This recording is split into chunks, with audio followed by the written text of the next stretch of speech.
Olá, bem-vindos a mais um programa da série Fórum Autodata. Hoje com um tema especial sobre as empresas brasileiras de autopeças, um tema que, sem dúvidas, gerará bastante discussão hoje. Estamos aqui recebendo com muito orgulho a presença de três grandes amigos que representam três importantes blocos da nossa indústria. O Alexandre Gazzi, que é o diretor executivo da área de autopeças do Grupo Randon, o Alexandre Tuzzi, que é diretor da Metalúrgica Tuzzi aqui de São Paulo, e o Lourenço Oricchio Júnior, que é o diretor-geral da Sabó. Eu agradeço muito aos amigos que eu sei que fizeram um esforço muito grande para atender esse nosso convite para estar aqui conosco hoje para discutirmos este tema aqui hoje. E já abro a palavra a vocês poderem cumprimentar os nossos web espectadores. Muito obrigado pelo convite, por poder participar desse Fórum Autodata aqui. A gente sempre tem uma oportunidade de dividir com os colegas e mostrar um pouco das nossas empresas, Empresa Randon, nós lá do Sul, né? Poder dividir com vocês aí o que a gente está fazendo nesse mercado. Obrigado pelo convite aí. Também eu agradeço o convite do Márcio, da Autodata, pela oportunidade de a gente estar podendo falar um pouco da indústria nacional, das oportunidades, desafios que nós temos daqui para frente, com essas novas políticas, com esses novos horizontes que estão se realizando, se concretizando. Então, mais uma vez, muito obrigado pelo convite. Eu queria agradecer ao Márcio, queria agradecer a cordialidade da Autodata, e sempre receber de braços abertos a Sabó. Sem dúvida, o momento é um momento de reflexão, um momento de revolução, conforme até o próprio seminário da Autodata dias atrás. E é uma grande chance da gente expor os nossos pontos de vista e, na verdade, tentar construir um Brasil melhor aí para os próximos 5, 10, 15, 20 anos. Aí. Senhores, a ideia é mais ou menos a seguinte. Nós estamos, do ponto de vista de Autodata, nós estamos iniciando uma nova fase dessa indústria automotiva, uma fase talvez tão importante quanto aquela que iniciamos lá em 92 com a Câmara Setorial Automotiva. Vai ser uma fase que vai representar um novo degrau de crescimento para essa indústria automotiva brasileira. Na história dessa indústria brasileira, ali no começo da indústria brasileira e no começo da história da indústria automotiva brasileira, foi muito importante você ser um fabricante de autopeças. Na década de 50, você ser um fabricante de autopeças era um símbolo de status na indústria desse país. Na década de 90, isso já foi um pouco mais complicado nessa história já da Câmara Setorial. E pode ficar um pouco mais complicado frente a uma onda de globalização nova que a gente pode estar começando a enfrentar agora. Nós temos três perfis de indústria diferentes aqui.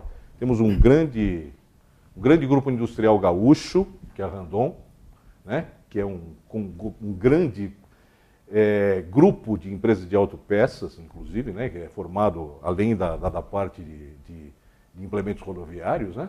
É formado por um grande conjunto de empresas de autopeças. Temos uma empresa familiar, né? Típica, né? Do interior do estado de São Paulo, né? E temos a Sabó, que nessa década de 90 seguiu um caminho ao contrário do que aconteceu com a internacionalização da indústria automobilística brasileira. Ela se internacionalizou, comprando fábricas na Hungria, na Alemanha, na China, e acabou virando uma multinacional. Senhores, como é que vocês veem o futuro da indústria de autopeças no Brasil hoje para uma empresa brasileira? É um bom negócio fazer peças no Brasil hoje? Ainda é um bom negócio para a indústria brasileira? Eu entendo que sim, e aí poderíamos situar todos que do Grupo Randon, como tu disseste. O Grupo Randon é uma empresa também familiar, e lá de 1949 até início dos anos 80, essencialmente fabricante de trailers e os caminhões fora de estrada, essencialmente. Aí nos anos 80 se ingressou em autopeças. Então é tão bom que nós, vamos dizer, estamos adiante do nosso tempo. A visão foi entrar em autopeças com a nossa primeira joint venture, a Master, em 86, para suprir a Randon Implementos e suprir as montadoras. A partir daí vieram outras, veio a outra joint venture, que foi a IOS, depois foi a oportunidade com a compra da Fras-le, depois mais uma JV que foi a Suspensys e recentemente a fundação da Castertech, uma fundição.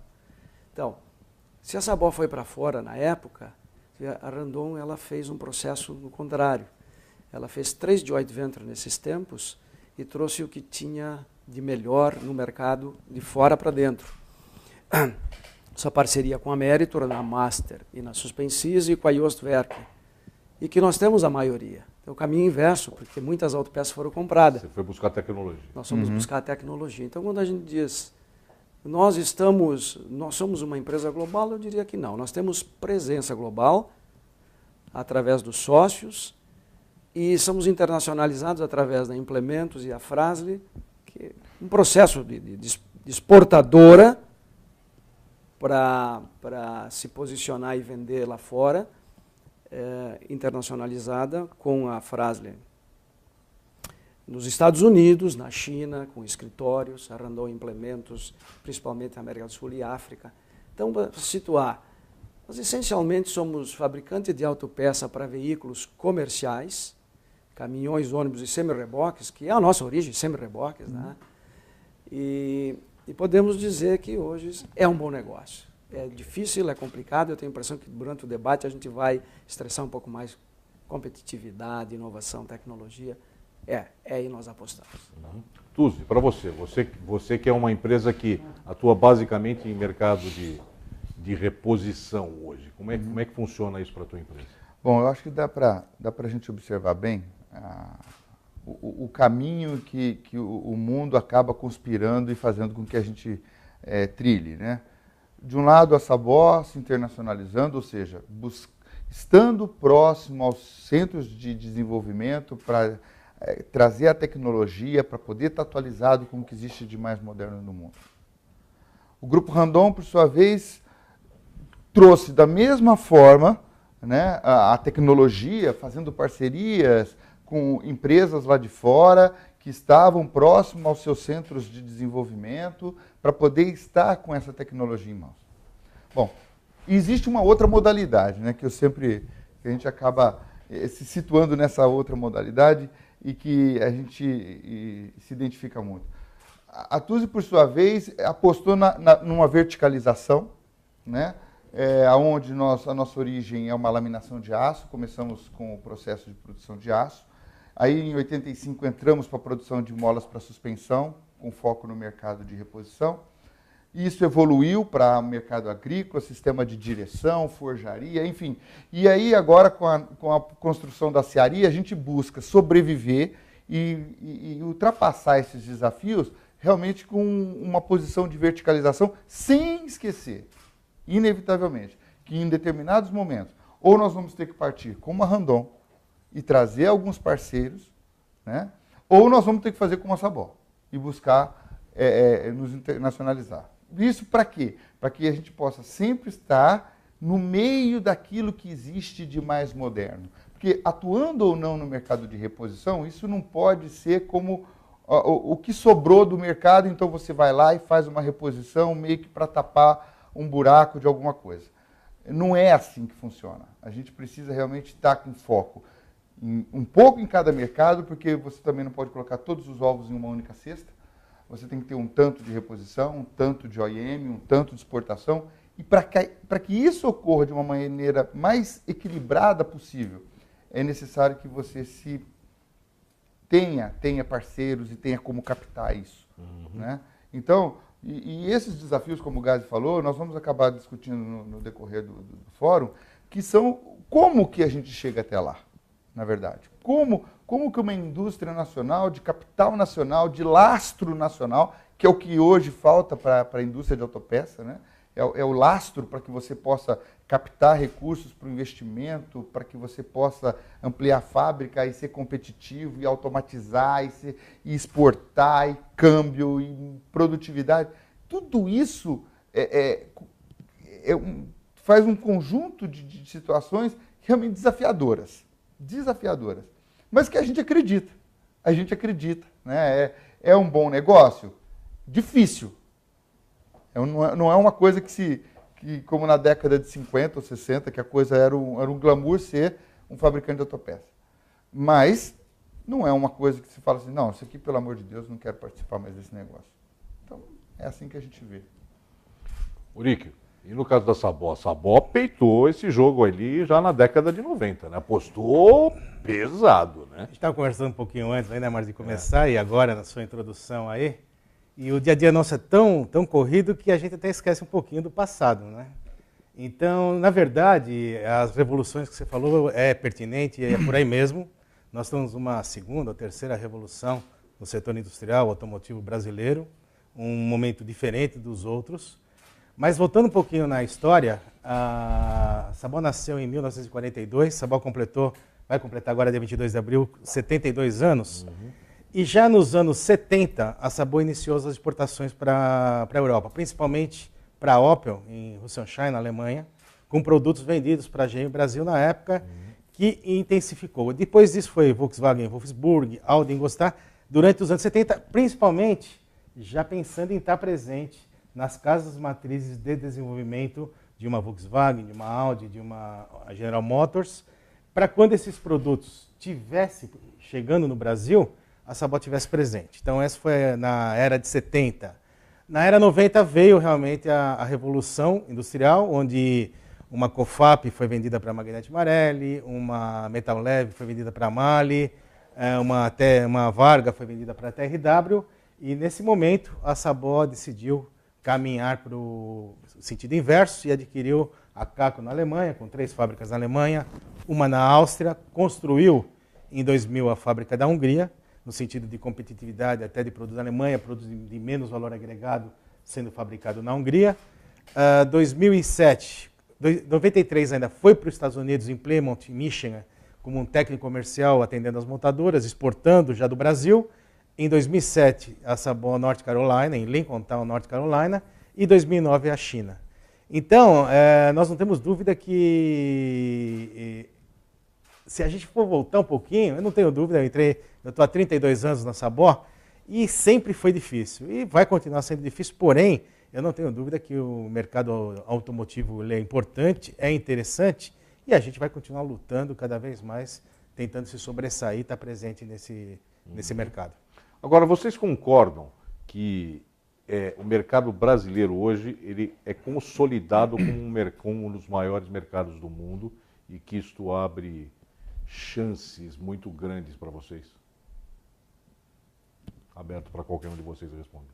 Concordamos, eu concordo. E como nós colocamos antes, o fato de nós crescer junto, acreditamos, né, de ter feito todo esse desenvolvimento em cima da produção de autopeças, desenvolvimento para autopeças, para veículos comerciais. Então, a gente acompanha essa evolução do transporte, dos caminhões, ônibus e semi-reboques, e com os novos entrantes que estão chegando. E depois eu acho que vamos estressar também o tema que eu gosto de tecnologia, inovação, a capacidade que a gente tem. Eu acho que é uma bela oportunidade agora inovar auto, já se fala inovar peça. Eu acho que tem uma bela oportunidade, principalmente quando a gente olha para a capacidade que a gente tem de fazer aqui dentro do nosso território. Na hora um capítulo à parte, na hora de exportar vai ficar mais difícil, o problema dos custos, competitividade, mas aqui dentro eu acho que tem uma bela oportunidade de nós nos consolidar cada vez mais e não precisaria vir fornecedores externos, mas se trouxerem e competir aqui dentro do território em mesma igualdade de condições, está tudo certo para nós, não tem problema nenhum. A gente se sente, estou falando como Randon agora, porque a gente se sente muito fortalecido. Aqui dentro, no nosso território, nosso campo de jogo. Aqui tem a gente. Não, aqui a gente se sente. Então, Márcio, a gente se sente muito bem com isso. Eu acho, se vocês me permitem colocar um pouco meu bedelho nessa história, né? Os desafios são um pouco maiores, inclusive, né? A gente vai começar uma onda de globalização. Essa onda de globalização vem acompanhada de uma onda de desenvolvimento tecnológico, né? E uma onda de projetos mundiais. A gente vai ter que se internacionalizar e participar de projetos mundiais. Eu queria discutir um pouquinho isso com vocês. Como é que a gente vai fazer para participar desses projetos mundiais? Inclusive você, né, Tuzi? Porque esses projetos mundiais quer dizer que a gente vai trazer esses carros para cá, e esses carros não, os veículos, né, caminhões, ônibus, automóveis, etc. E esses carros vão estar nas nossas estradas, nas nossas ruas e mesmo utilizando peças no mercado de reposição também. Mas isso é um assunto para a gente tratar após o nosso breve intervalo. Ok? Vamos pensar um pouco. Chegou o novo Citroën C3. Troy Green.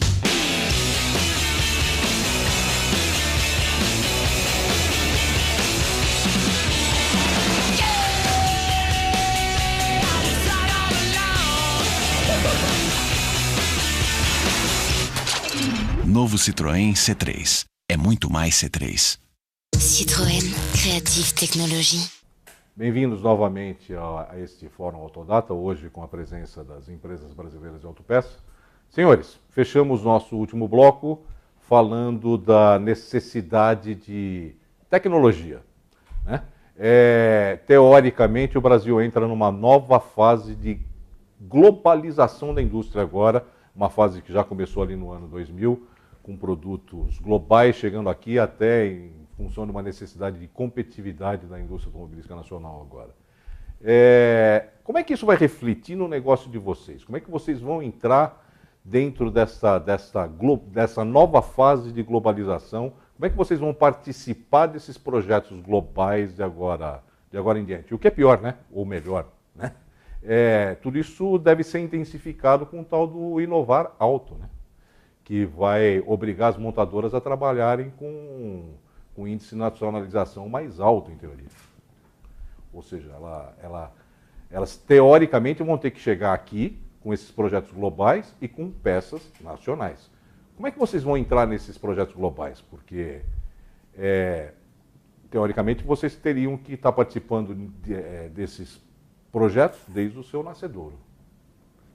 Posso começar aqui, Márcio?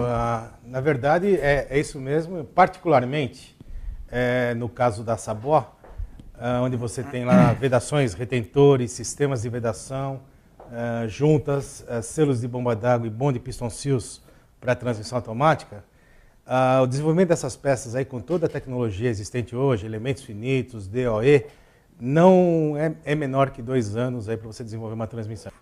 A General Motors anunciou a semana passada, nos Estados Unidos, em Pontiac, a transmissão 9 e 10 velocidades. Então a Sabor já está trabalhando nos retentores, juntas e bonde piston seals dessa transmissão. Mas vocês vão ser fornecedores globais ou só no Brasil? Vamos ser fornecedores globais. Globais. Assim como hoje já é das 6 velocidades. As 6 velocidades hoje é fornecido para São Luís do Potosí, Toledo nos Estados Unidos, St. Catherine no Canadá, China e Coreia, com retentores, bonde piston seals e juntas Sabor.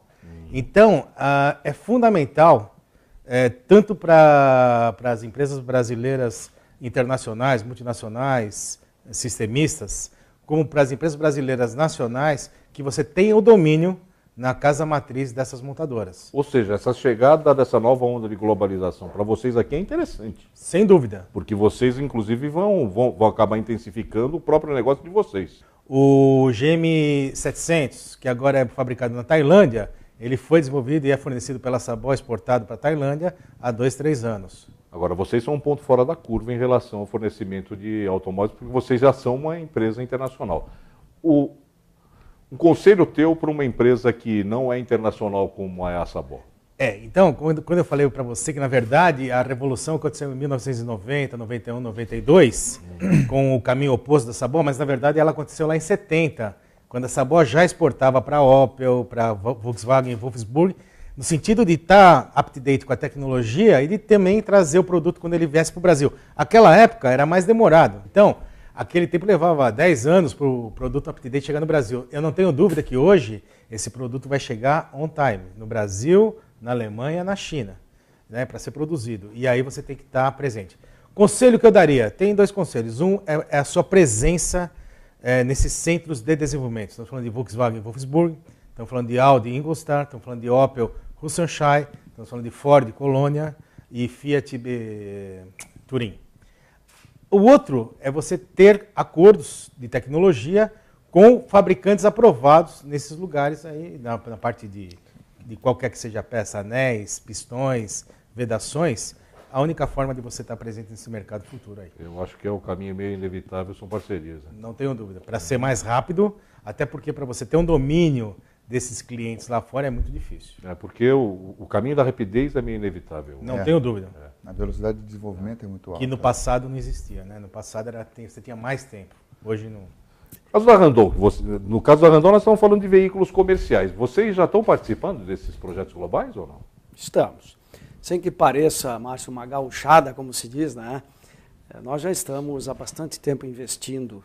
Eu volto um pouquinho, né? Quando a gente volta ali 10, 15 anos, quando a gente fez investimentos maciços, não só em ativos, em fábrica, em máquina, mas, sobretudo, a gente fez investimentos fortes em engenharia de produto, engenharia de processo, a parte de hardware, software, laboratórios e, recentemente, aí nos últimos 5, 6 anos, o campo de provas. Né?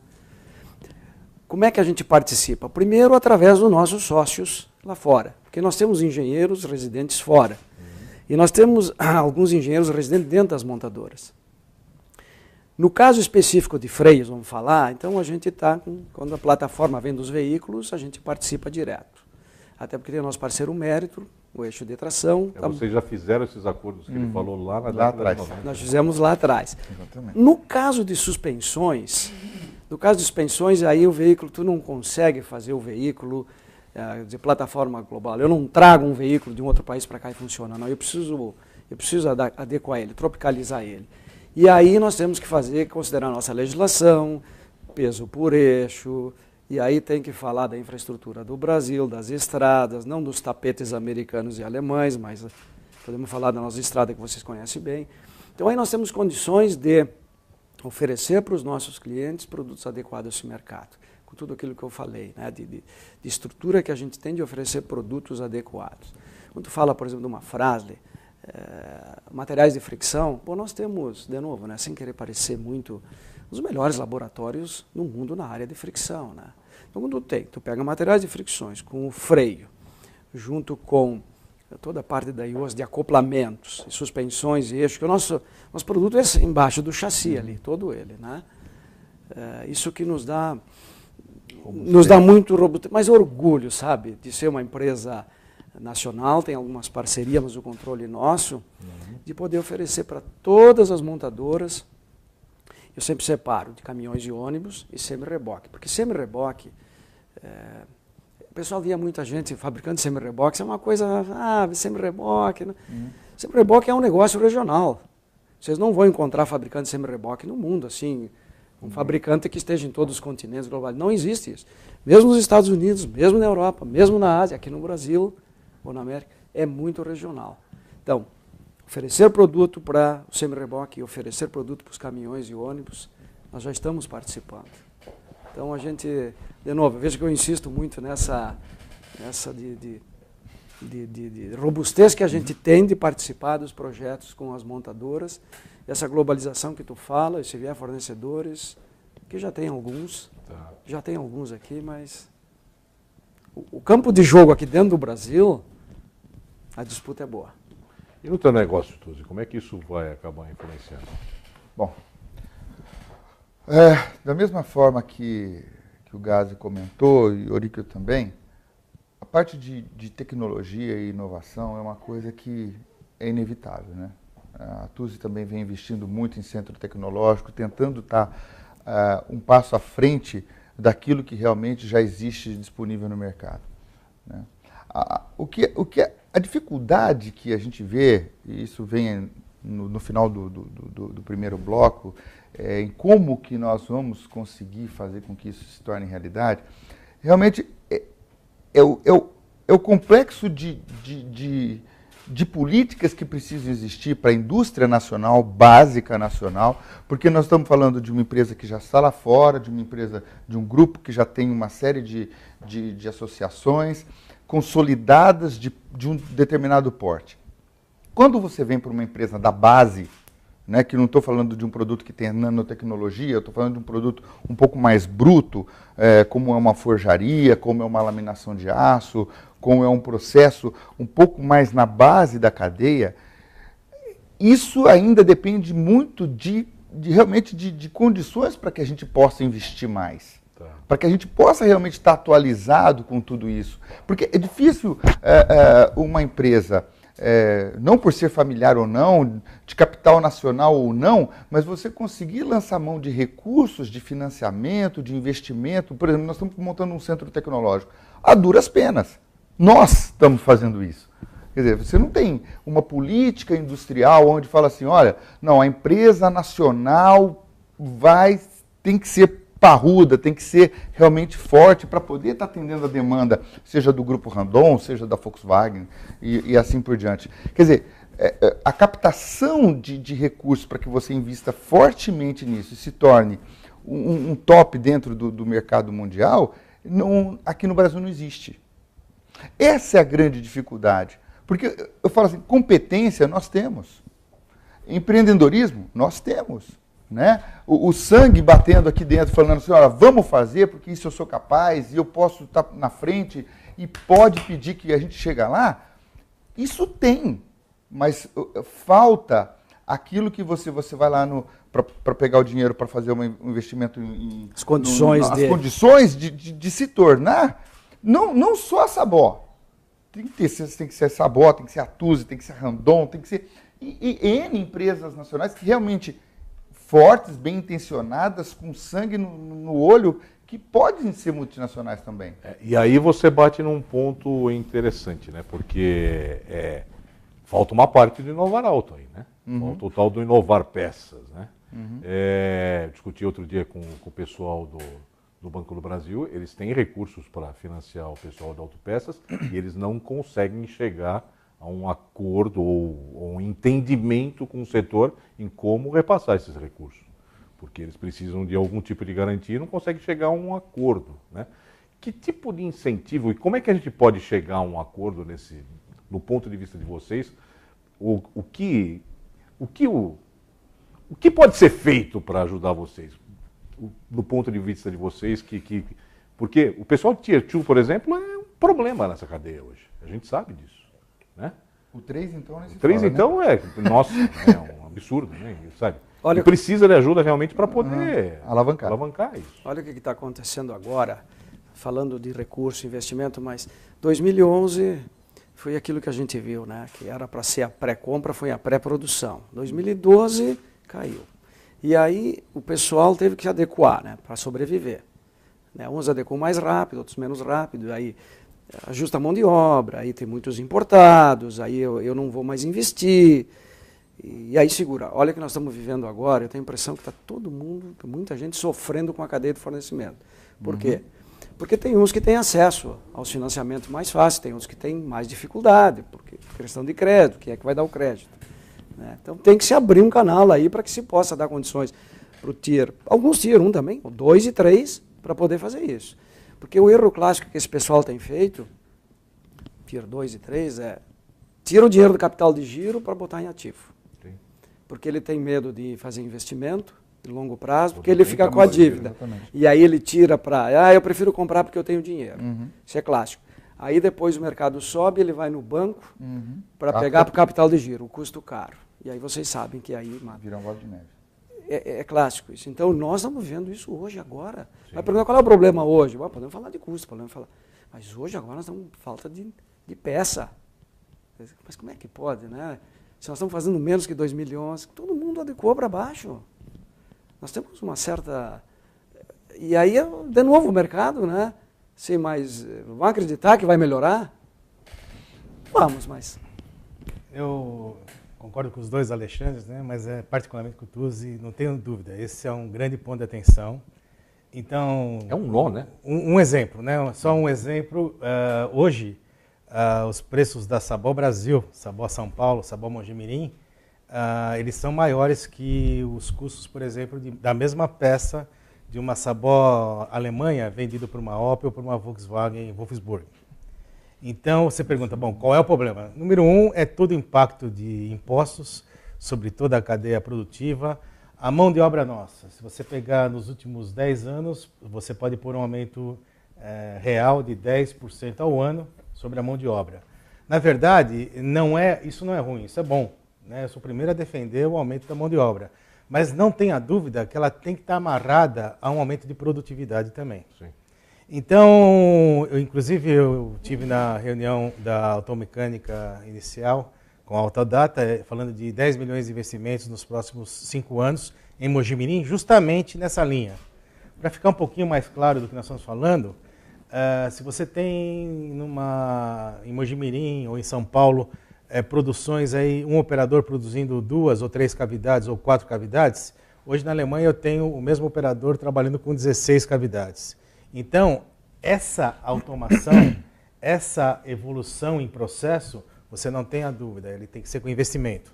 E não tenha dúvida também que, infelizmente, ainda, independente de ser multinacional ou brasileira, a Sabó não tem tido retaguarda nenhuma do governo brasileiro nesse sentido. E, opostamente, tem tido incentivos para uma fábrica na China, uma fábrica na própria Alemanha, com próprias discussões com o governo alemão e em termos de melhorar a produtividade, de organizar bem a produtividade. Então, é um ponto de atenção que eu acredito que o Inovar Alto deve nos beneficiar por tabela, no sentido do Banco do Brasil poder estar mais próximo à Sabó, ajudando nessa evolução de processo que permita a gente ser mais competitivo e produtivo. Uhum. Não tenho dúvida nenhuma. É um grande desafio. Uhum. É um nó isso, né? O que você está colocando é aquele velho conceito de política industrial, né? É a tal da competitividade que a gente vem discutindo isso há 2, 3 anos e, infelizmente, a gente não vê isso caminhar, né? Na China, eles têm uma política, eles têm um objetivo a ser alcançado e trabalham para isso. Aqui a gente só vê o tal do discurso e não vê a coisa acontecer. Eu acho assim, na verdade, é muito importante. Isso às vezes é chover no molhado, né? Porque a gente acaba falando a mesma coisa. Não é possível que não tenha ninguém na equipe do governo, que eu tenho certeza que tem pessoas competentíssimas, né, lá, que enxergam isso, né? Mas, na verdade, assim como a Randon, o Gassi é claro em dizer, olha, o nosso negócio são as carretas Randon, né, lá do sul, é a parte de caminhões fora de estrada, são autopeças, Esse é o nosso negócio. O nosso negócio é vedação, Então, o que eu acho assim, o que o Brasil quer, né? Aonde nós queremos chegar? Somos um país agrícola? Ok, que seja. Mas vamos ser o melhor. Mas vamos ser o melhor. Não, nós vamos ter uma política, vamos ser uma Coreia do Sul. Mas para isso tem que existir uma política de curto, médio e longo prazo. Primeiro estanca a sangria, olha, tem o Inovar Alto, para de vir, aumenta imposto, não deixa ninguém entrar, mas aí, paralelo a isso, tem que vir uma política de investimento nacional, com centros de tecnologia, com educação, com universidade, e aquilo, olha, daqui 20, 30, 40, 50 anos, porque o empresariado, ele nunca vai colocar dinheiro numa coisa que ele não acredita que dê retorno. Mas se a política for de longo prazo, ele faz. O problema daqui é que é sempre voo de galinha. Não, faz. Mas até quando? Eu acho que até na reeleição. Mas eu acho que é até não sei quando. Aí na véspera de qualquer evento, é na véspera da Páscoa, é na véspera do... tem uma notícia. Então, quem que administra uma empresa dessa forma? Um país dessa forma? Então, essa falta de visão de longo prazo. E de falar, vamos ser assim. Porque você tem um espírito empreendedor no Brasil, aqui você tem 3 exemplos, né? Em Caxias você tem um exemplo, não é nem só Randon, né? Você tem um polo todo em Caxias, né? Que é uma história, é um absurdo Caxias. A região em si tem uma região em si tem uma história. Tem 3.500 indústrias. Você lá com o teu pai, que fazia silos, né? E a Sabó, que é uma história, inclusive essa aposta da década de 90, que eu acho uma aposta lindíssima, né? Gente, agora eu queria voltar um pouco o nosso foco para os dias de hoje. Vamos discutir um pouquinho o mercado atual, ver como é que vocês estão vendo este ano, vendo como é que vocês estão vendo as probabilidades agora daqui até o final do ano, mas esse é um assunto para o nosso terceiro bloco. Vamos fazer mais um intervalinho agora, tá bom? Ok.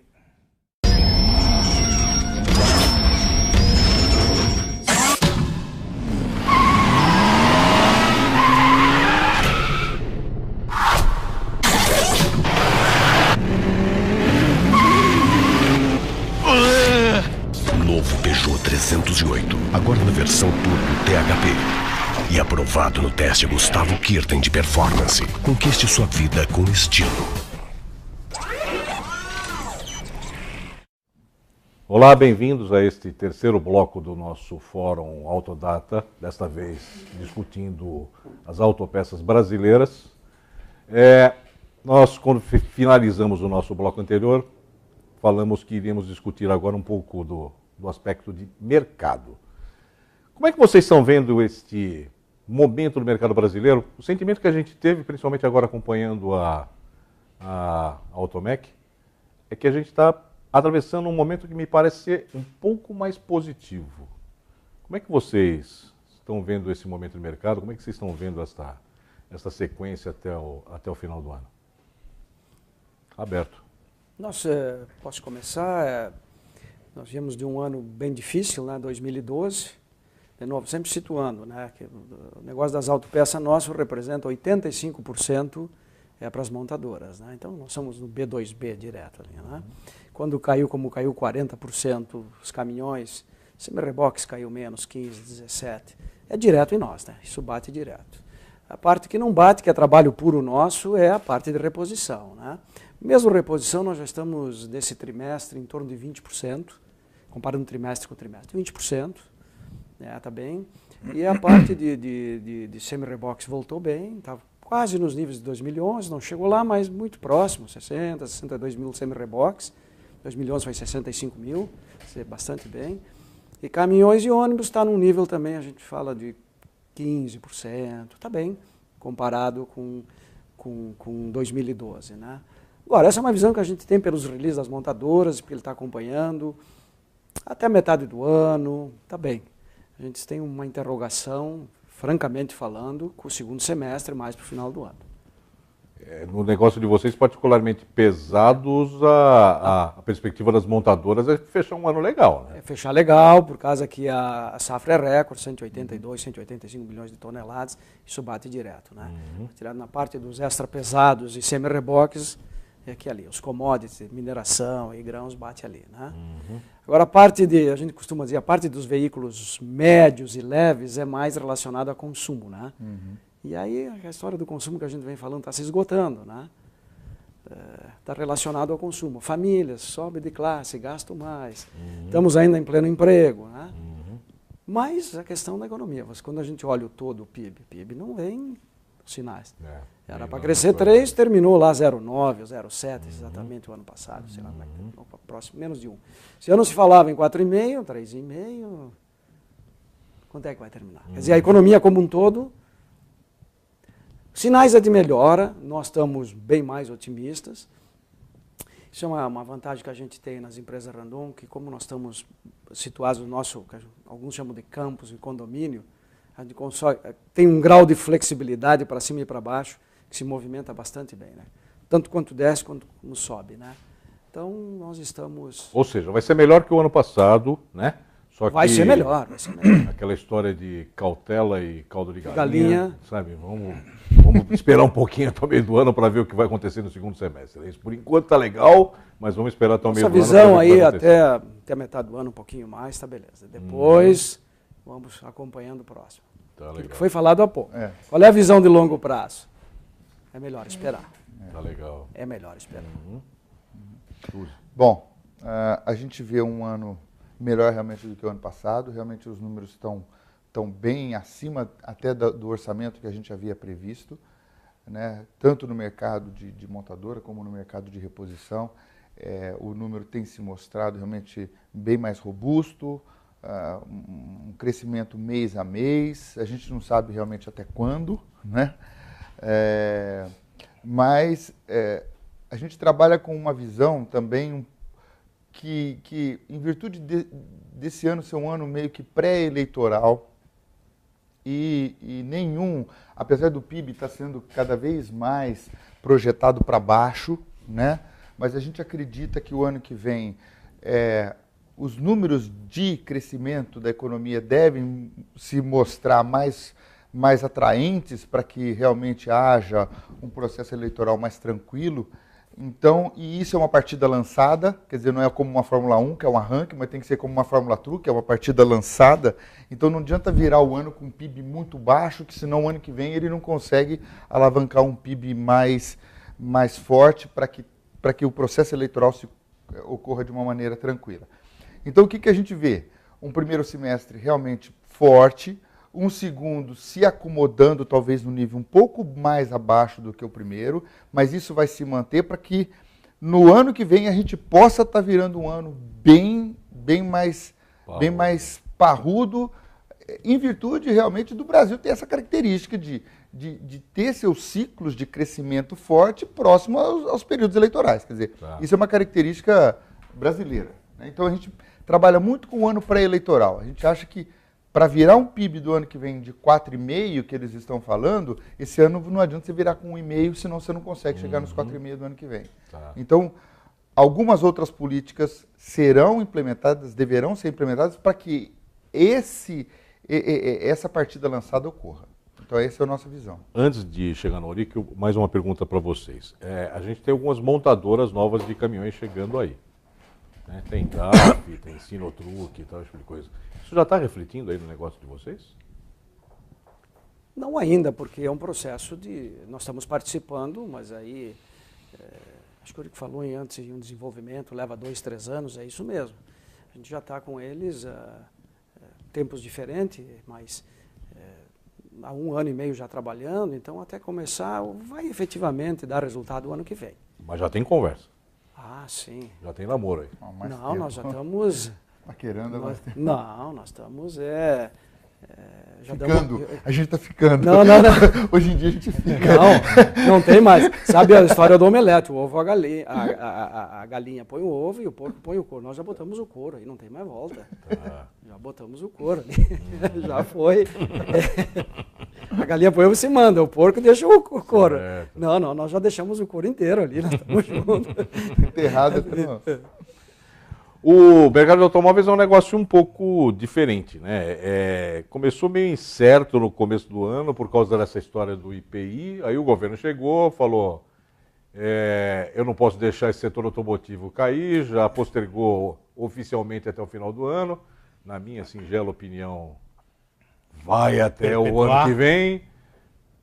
Negócio ali do financiamento de caminhão também vai até, no mínimo, a eleição vai. Né? Isso aí.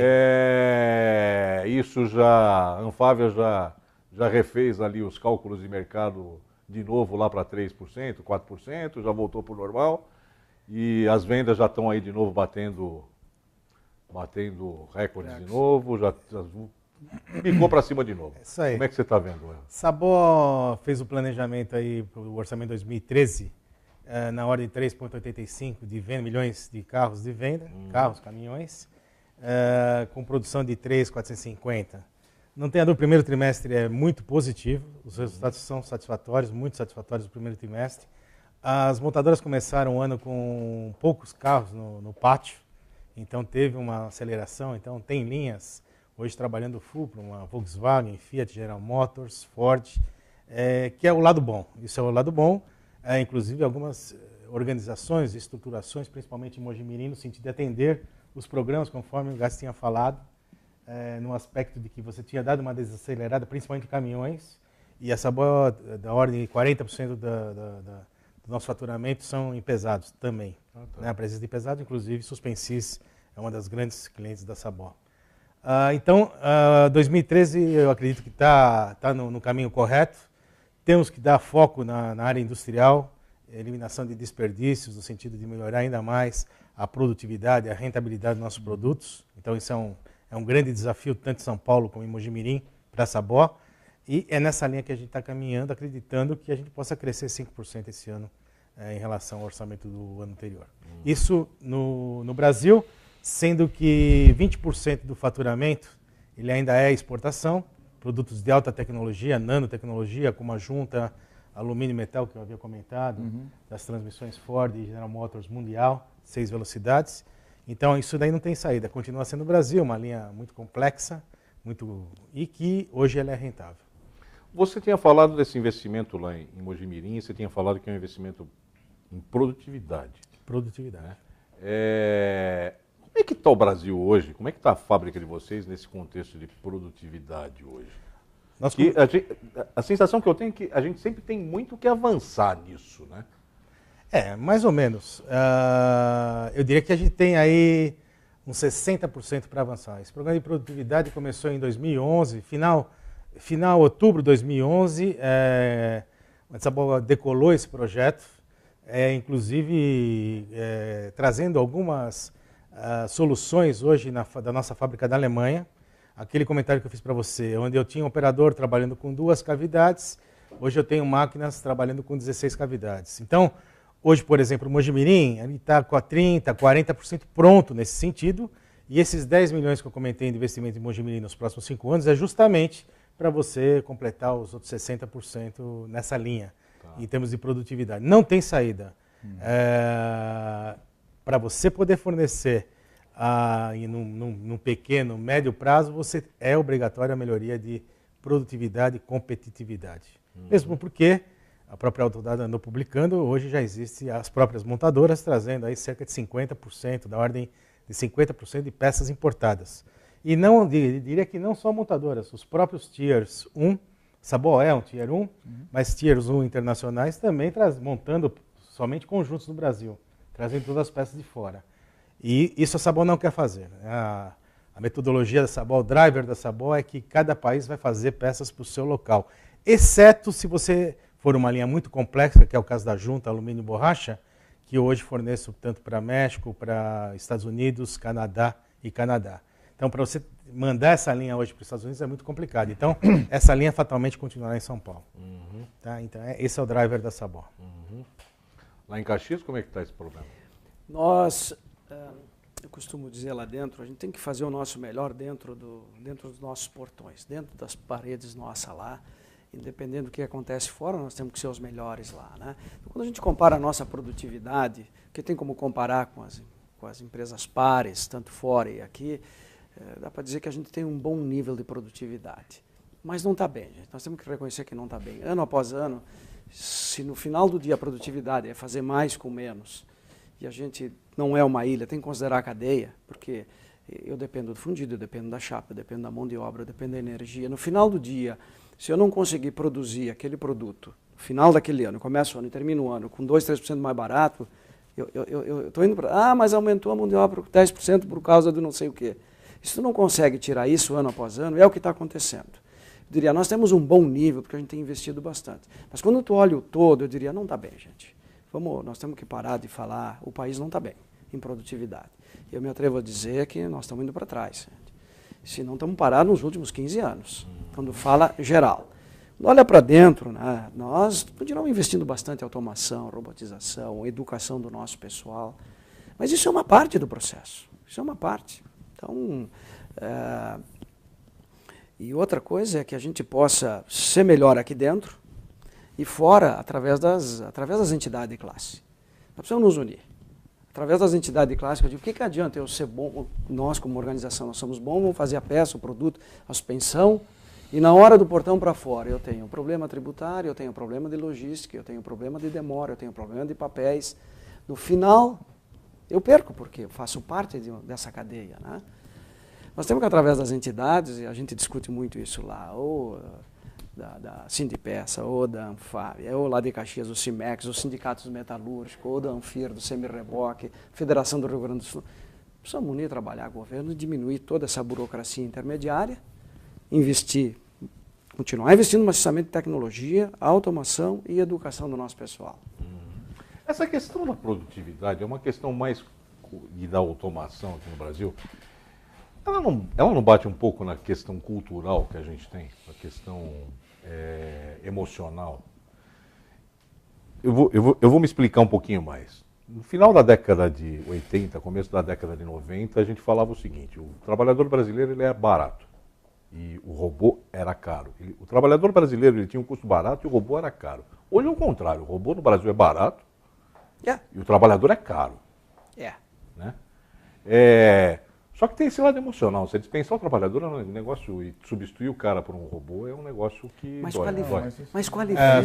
Só uma coisa, a gente Não é que só dói, você tem problema sindical. Não, mas em nenhum momento a gente falou em dispensar trabalhador. A ideia é aumentar, assim, é aumentar o faturamento, aumentar a rentabilidade também. Exatamente. Então, esse é o grande desafio. É fazer o cara aprender a usar o robô para ele produzir mais. Fazer mais com o recurso, porque sobe o nível. Eu vou precisar muito mais técnico para cuidar daquele aparato. E ele vai ganhar mais ainda. Ele vai ganhar mais. Remunerado, se não fosse assim, como é que a Alemanha está onde que está? Mas esse cara tem nível ou ele tem capacidade técnica para poder operar? Aí vem aquilo que o Gassi falou, que é você criar condições de trabalhar, educar, preparar ele para poder estar assumindo uma posição com maior tecnologia embarcada. Porque eu falo assim, o problema é o trabalhador brasileiro, como o Oric falou, ninguém é contra ganhar mais. Mas a tecnologia embarcada nele tem que ser igual ao do alemão, entendeu? Ele pode custar tanto quanto um alemão, mas a tecnologia embarcada nele tem que ser tanto quanto também. E os recursos que você dá para ele tem que ser igual ao alemão também. Então eu falo sempre assim, não vai haver dispensa. Isso. Mas você é obrigado, quer queira ou não, a aumentar a sua produtividade, porque se a inflação deu 5 e você deu 7 de ajuste salarial, e esse processo vem em 10 anos, você está falando em aumentar a tua folha em 20%. Não há custo no mundo que cubra 20% a mais.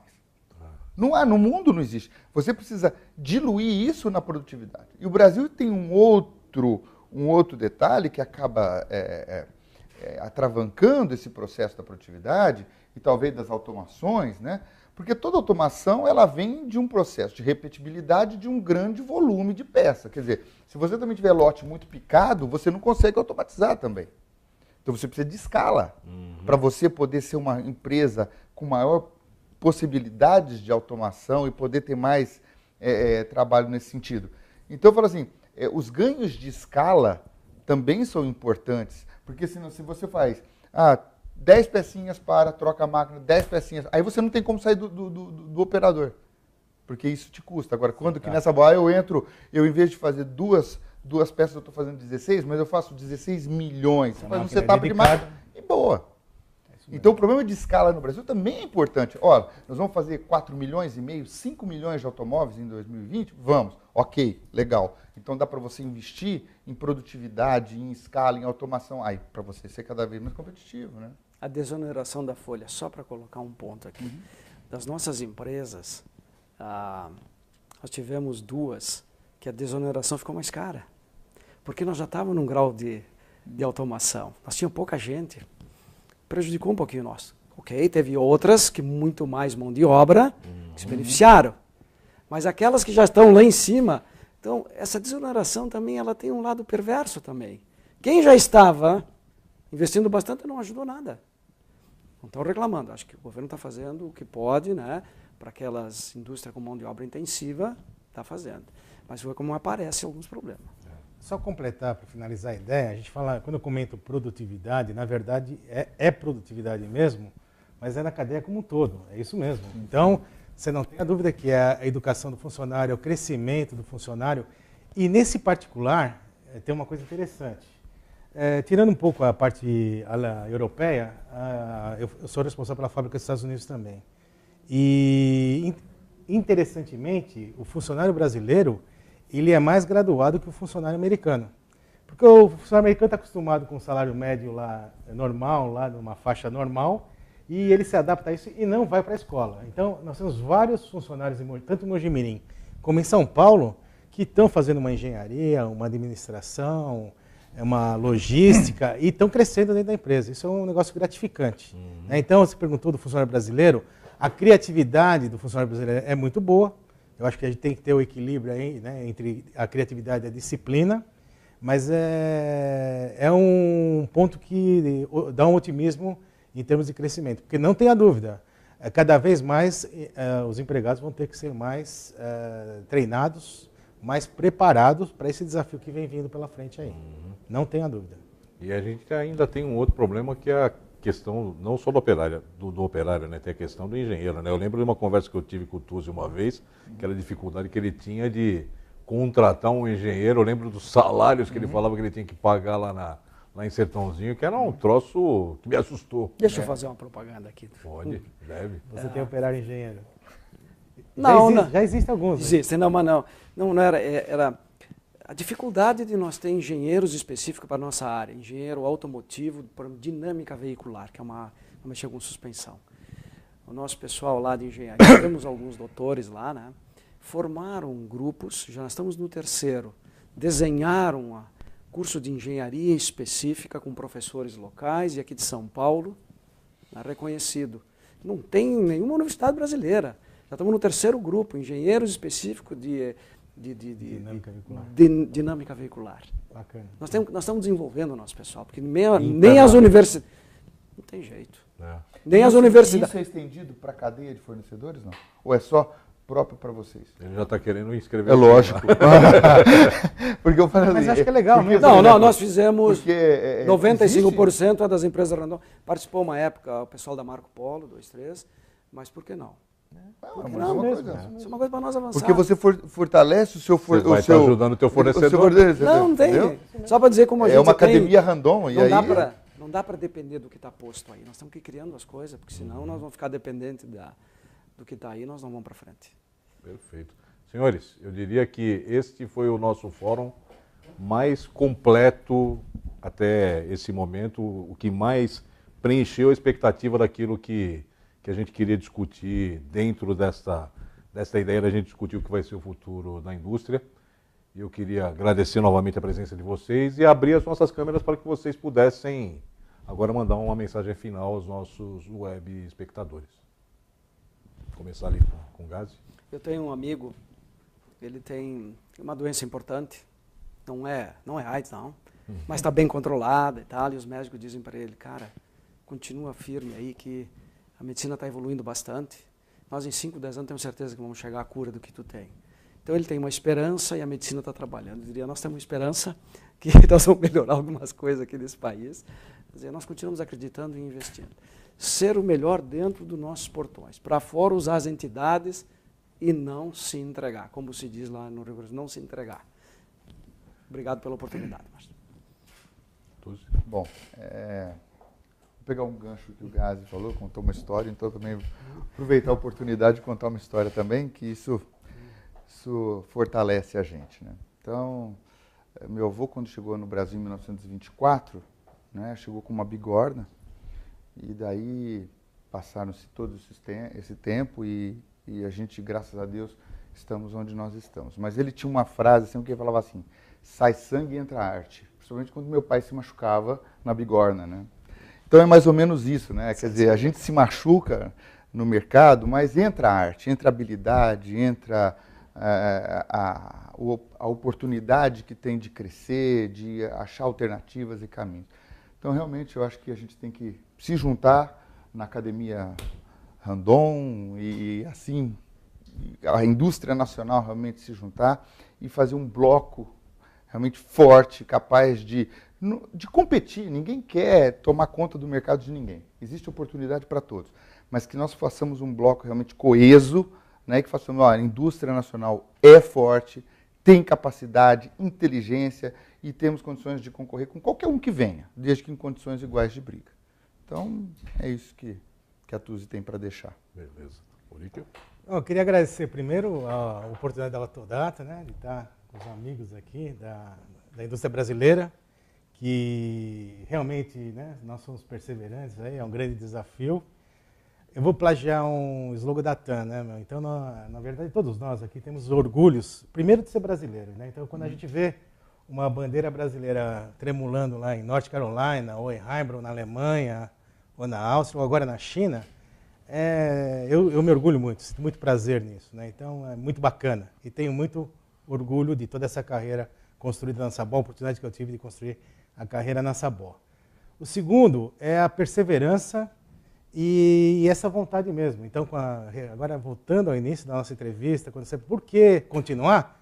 É desistir jamais, né? Então, é isso mesmo. Eu não tenho dúvida que o nosso futuro, ele vai ser gratificante, né? E a gente vai continuar firme aí nessa empreitada toda e sempre ao lado da Autodata aí nos ajudando aí. Muito obrigado. Muito obrigado a vocês de novo. Foi um prazer estar aqui apresentando esse fórum. Espero encontrá-los numa próxima oportunidade.